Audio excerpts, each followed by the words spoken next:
Well, good afternoon, everyone, and thanks for tuning in to episode 2 of our Marketing Masters webinar series that we've got on. Now, in today's session, we're going to be taking a deep dive into developing a mobile strategy within your business, okay?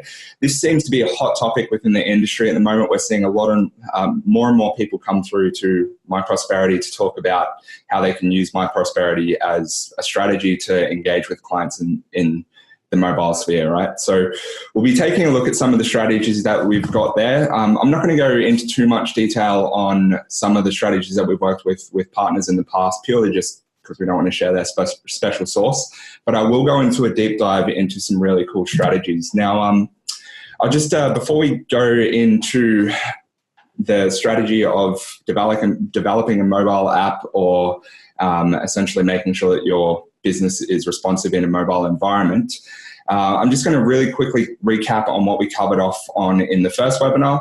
So in our first webinar, we talked about building your brand. So we focused in on brand. And the reason why we went harder on brand to begin with is really before you start pushing hard with digital marketing, you want to make sure that your brand is on point, right? Like it reflects the value and the mission of your company. It reflects your engagement, all of that sort of stuff. So make sure you get your brand on point.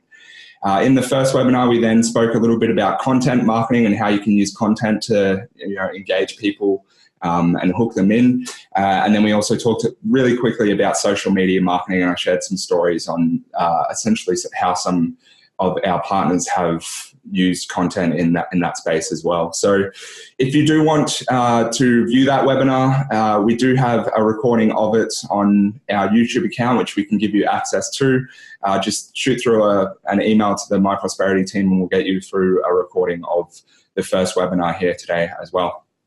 Now, on the agenda for today's webinar, we're going to be taking a look at 4 sections within developing a mobile strategy within your business. Now, the first topic that we're going to cover is the power of mobile.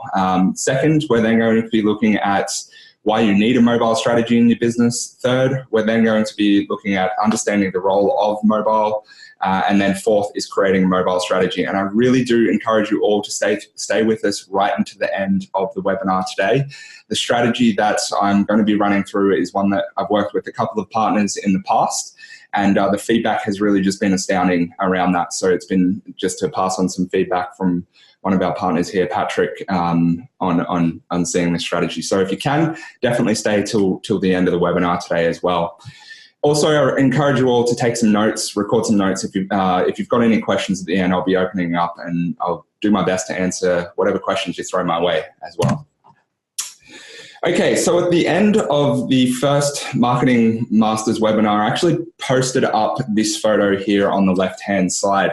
This was a photo that was circling around our business a little while there last month, because it just really showed us the power of mobile, right? Like looking at Tiger Woods and the last time he played in 2000, you can see how the crowd is interacting with him and watching him play. And then looking at 2018, every single person in the photo has a mobile phone in their hands taking photos of him, right? So any business at this particular point in time should be thinking, how do I engage with people in this space, right? This is where people are. This is spending their time. They're fully engaged on their phones. You should be thinking about how you can interact with them. Just some statistics on this. They're saying that on average, mobile users spend around 87 hours per month on their mobile device, or 3 hours per day, which is an absolutely outstanding number, right? Like that is amazing to see how much time people are spending on their phones. So again, it's like primary real estate. You should be focusing on a strategy to try and engage with your clients in this space. Also, this isn't new, but back in 2012, mobile devices internet access exceeded desktop. So essentially people were accessing the internet via their mobile phones more than they were via desktops in 2012. So you can imagine how large mobile phone usage is for internet. This is how people are finding their media. This is how people are getting their information these days. More than likely, you guys are probably tuned in from your mobile devices today as you're watching the webinar as well.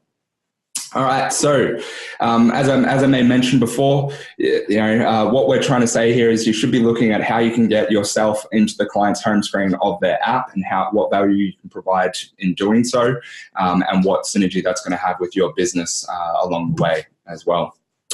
So there's kind of, I've broken it down into really 7 key aspects of a mobile strategy. So we'll just quickly recap on what some of these are. So with the mobile app, you can be visible to your clients at all times, right? Your business and the value your business provides to them will be visible to them as they need to 24/7. The second, you can create a direct marketing channel to those clients. For instance, you could push notifications out to their phones. Push notifications seem to be like a little less non-invasive way to communicate with your clients, and you can do that on bulk as well. Third is provide more value to your clients, right? Like it's an inexpensive way to develop one app that, 2,000 of your clients will have access to and hopefully see value in as well. The fourth is engaging with the broader market base. Now, for instance, mobile apps are definitely going to be key to engage with, the Gen X, Gen Y of the world. That's where they play. This is where they've grown up. And this is, obviously an area that you're going to get them hooked as well if you're looking to bring some other generations into the mix. Then we've got brand recognition, a big one there, as well as building your brand in the mobile space. It's an excellent tool to just increase your brand awareness and engagement. We've then got improved client engagement. Again, kind of falls back into providing more value to your clients. But for instance, if you're an accountant and you're lodging a tax return for a client once a year, but you've got your mobile app on their phone and they're opening up their personal wealth portal once a week, you go from a once a year accountant to a once a week accountant, right? They're seeing the value that you're providing in real time on their mobile device. And the last strategy that we've got there is standing out from the crowd as well. So, it's a pretty cool tool that if you're a lead and you're maybe looking for a financial advisor, you're looking at 2 different financial advisors, you can see one has a mobile app and one doesn't. It's just one little aspect to make you stand out from the crowd as well, right? Like it's pretty cool to show that the innovation that you have within your firm and that you've demonstrated there as well. Okay, so understanding the role of mobile, there's really 4 key sections to the mobile device. Now, we've got text messaging and we've got mobile and we've got phone. Now, in all honesty, I'm not saying that these are strategies to not push hard in or to push hard in. We're not going to be focusing on them today. I just have to say that I personally am not a big fan of text messaging. I know that there is some research to show that text message engagement is actually driving up, which is a positive thing. But I know in my own personal life, I find it quite invasive when I get a text message from a company as I've bought a product from them or something like that. And where possible, I generally like to opt out. And you definitely don't want to be a business that's seen as telemarketing across to your clients. So we're not going to talk too much about that today.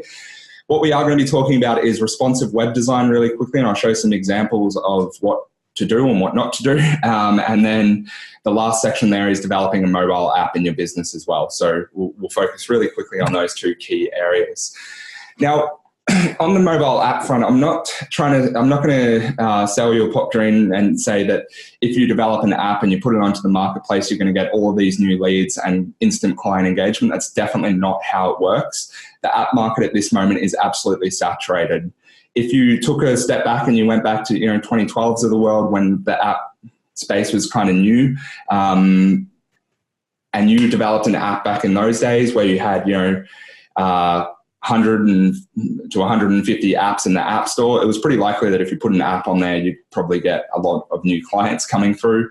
In this day and age, that's definitely not the case. It's saturated. There are tens of thousands of apps. If you just put one on there, people are not going to download it. You're not going to get connected with new databases. You do have to market it in some particular way as well. And the second part there is, people are spending a large percentage of time on their mobile devices. They're not generally spending all of their time in an application as such. And what that means is they may be on their phones, they may be texting, they may be browsing websites via the browser functionality on their phone or whatever it may be. Now, on that, when we talk about mobile responsive website design, I'm sure everyone has heard the term, but what that essentially means is, I'm sure you guys are aware when you've opened up a browser on your phone and you've gone to a website, and as the website's opened up, it just looks horrendous, right? Like nothing is formatting. To give you an example, I'm not going to open up one of our partners' websites. This is a website that I browse that sells computer parts, and you can see that the mobile phone is just absolutely not optimized. When I click on there, I have to scroll around. It's really hard for me to find the information that I need. Generally, I think Google is saying it's like you've got 2 seconds before you've lost the person's attention. And if it takes them more than 2 seconds to find that information that they need, they're probably going to navigate away, right? So make sure your website is responsive. To give an example of one of our partners that does it really well, this is a website here, and you can see that as a client's gone on there with their mobile device, everything is nice and formatted. Everything fits the screen perfect. Everything is optimized for a mobile device, and it just looks fantastic and engaging. So really, really cool on how to develop a responsive website. Every web developer in this day and age is generally developing for a mobile phone. So I won't spend too much time on this, but it's just something to be focused on when you are developing your website.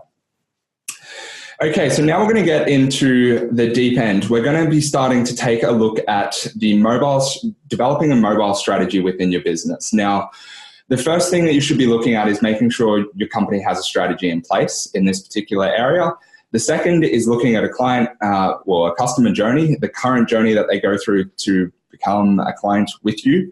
And then also maybe look at some of these other key exercises to assist with the company strategy and to assist with the customer journey along the way, whether it's setting up your business goals, competitive analysis, or a SWOT analysis. Okay, so really what is a company strategy?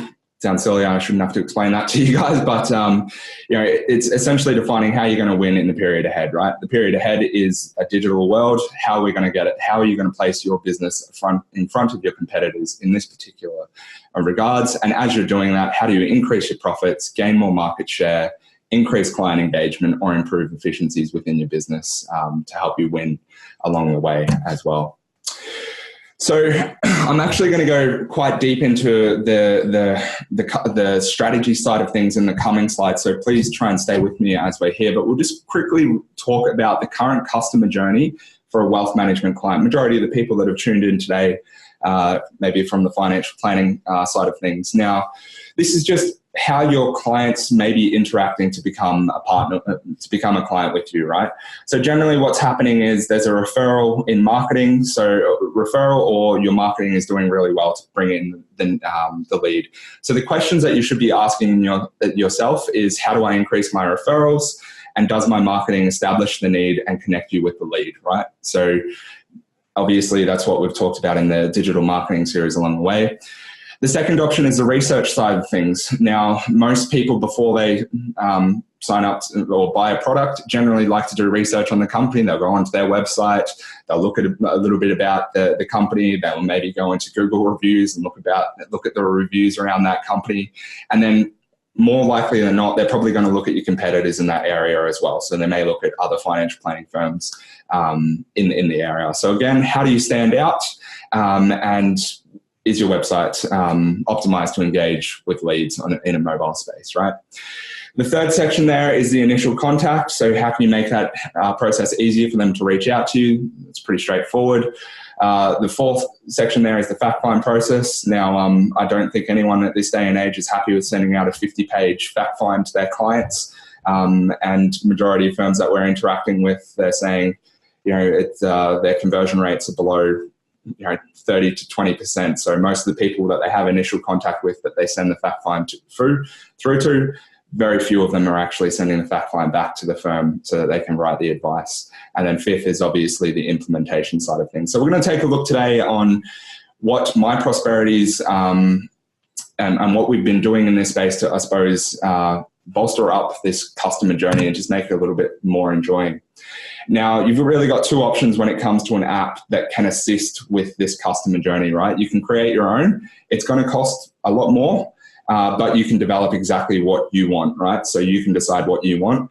Or the other option that you have here is you can come on board with myprosperity as a partner, or if you already are a partner, you can leverage myprosperity. Now, it's going to cost less, but the functionality will be limited to, I suppose, what's developed in the myprosperity team. Now, with that being said, we're always looking for feedback, so we'll develop what you guys need. Just pass that feedback on along the way as well. With that being said, obviously, I'm leaning towards the myprosperity strategy. We put a lot of time and effort into developing, the mobile apps for you and your clients as well to engage with their world. It's all white labeled for your firm. Okay, so how does myprosperity assist? So just looking at essentially the mobile strategy after it's implemented. So let's just say that you're a firm that has your own custom branded mobile app with myprosperity, and you've got your clients into the personal wealth portal. Imagine, so again, you're asking yourself, how do I increase my referrals into your business? Just think, right, your clients have the power and the value that you're providing in the palm of their hand. So, next time they're at a barbecue, are they going to be more likely to open up their phone and show their clients the personal wealth portal, their friends, the personal wealth portal that they're using with their advisor? I feel like I would rather be the advisor with that tool in their hand at that barbecue, right? So it just goes to show, like, there's some non-tangible things that it's hard to take into account. But, being accessible to your clients is definitely 24/7 is definitely going to increase the likelihood that they're going to refer you on to a friend as well. Also, we've seen a lot of firms market the free starter account within the wealth portal, or getting your free starter account on the branded app, which I'm going to take a look at in a second, to generate more leads into the business as well. Now, in that, the research side of things. So as the clients are actually setting up their wealth portal, you're collecting, 70 to 80% of the fact find information as they've downloaded the app and started to key in, their net worth and build their balance sheets and key in their cash flow. So when you come to the fact find process, the clients, before they've even interacted with you, have downloaded your app and started to key in all of this information. So it's going to make your fact find process just a hell of a lot easier. Again, with the mobile app, with the myprosperity mobile app, when they're in there, they can make direct contact with you via the My Financial Review tab. So at any point in time, they can instantly interact with you as they need to as well. Again, the implement, and then lastly, we've got there the implementation time. Now, obviously, to write advice can take a decent amount of time, 4 to 6 weeks, let's just say 4 to 12 weeks in some particular instances.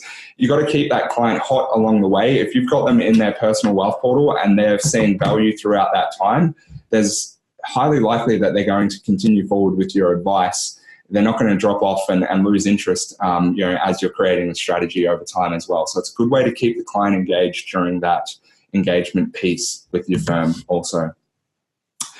Okay, so what I'm going to be sharing today is a bit of a strategy and framework to implement the mobile app into your business. And I'll just quickly breeze through this, but this is a strategy that I've been working really closely with a lot of partners. Both Jody, our Chief Revenue Officer, and myself have been pushing really hard on this framework for managing the strategy within your business. Now, we see it as 5 key sections, and this is based on the Nosters model and framework of complex change. First off, make sure you establish a vision within your business as to what you're trying to achieve. So again, that comes back to that strategy. Second is make sure you have the skills in place. Third is establishing incentives. Fourth is setting up resources. And then fifth is setting an action plan. Now, what we're saying is if a strategy does not have a vision, everyone in the team is going to end up in confusion. If the strategy does not have the skill set, everyone's going to be anxious. If the strategy does not have incentives, you'll get resistance from your team. If the strategy does not have any resources to bolster it up, you'll get frustration. And then fifth, if the strategy does not have an action plan, you're off to a false start. So what that's essentially saying is they're the key aspects. I'm sure you guys you've tried to implement strategies in the business. Somewhere along the lines, if you've fallen down with one of these, it's highly likely that one of these were the key aspects and why you were getting resistance from your team, for instance.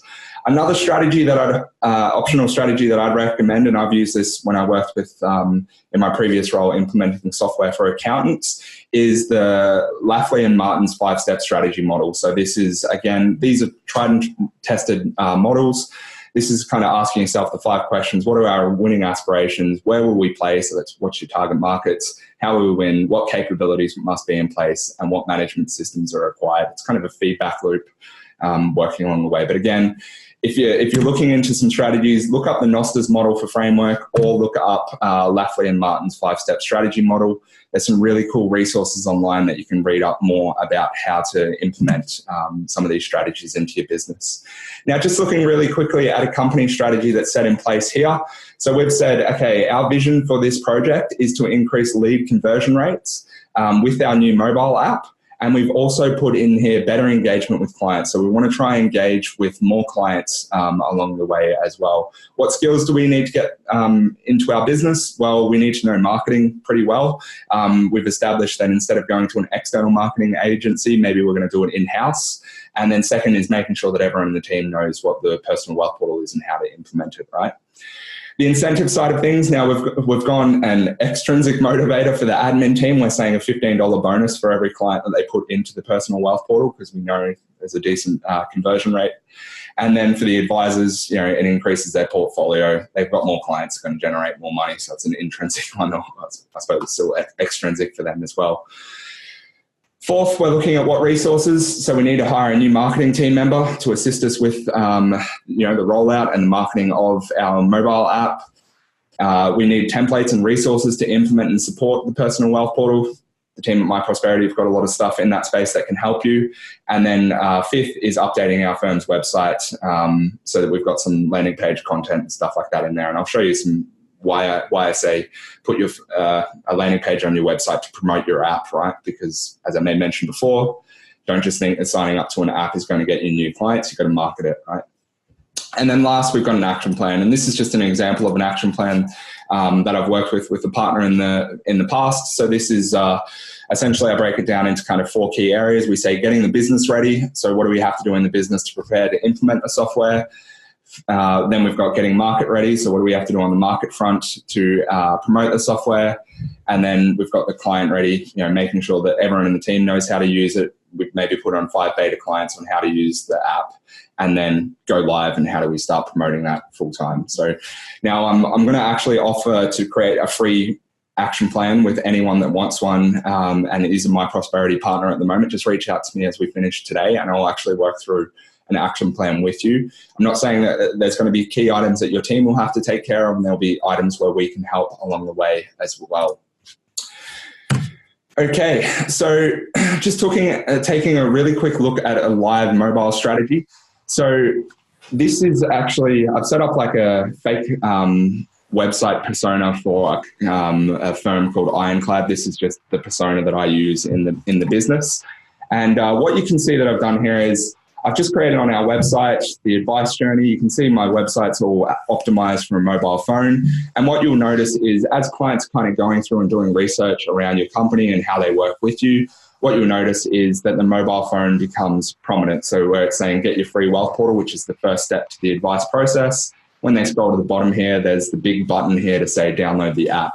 Now, this could be your app. So you can have your firm's own custom branded mobile app. Just reach out to our team and we'll talk about how you can direct them to your own app with your firm's own branding, or you can send them to the personal wealth portal here as well. Now, the other key area, so that's just looking at when a client's on your website as they browse through and how they can instantly you can get onto their phone through the research side of things.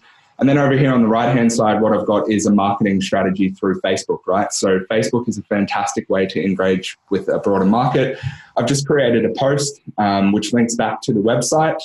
And you can see here that as the clients interact, as you maybe pay for this advertisement, the clients are interacting with that post. They're clicking a link. It's bringing them through to the website. And again, the key to action on the website is to download the app for them to for you to be on their phone kind of from the get-go, right?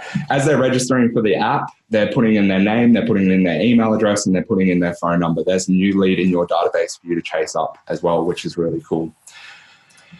Okay, so just really quickly on the paid social advertisements, for those of you that haven't worked with Facebook before, it's a fantastic way to kind of get a message out there. So you can see here, I've just kind of created a really quick post on my fake Facebook advisory account. And I've just said, get your financial world sorted. Now, the good news about marketing these days is people generally have the attention span of a goldfish. So you don't have to put a lot of effort into social media marketing, just a really quick hook.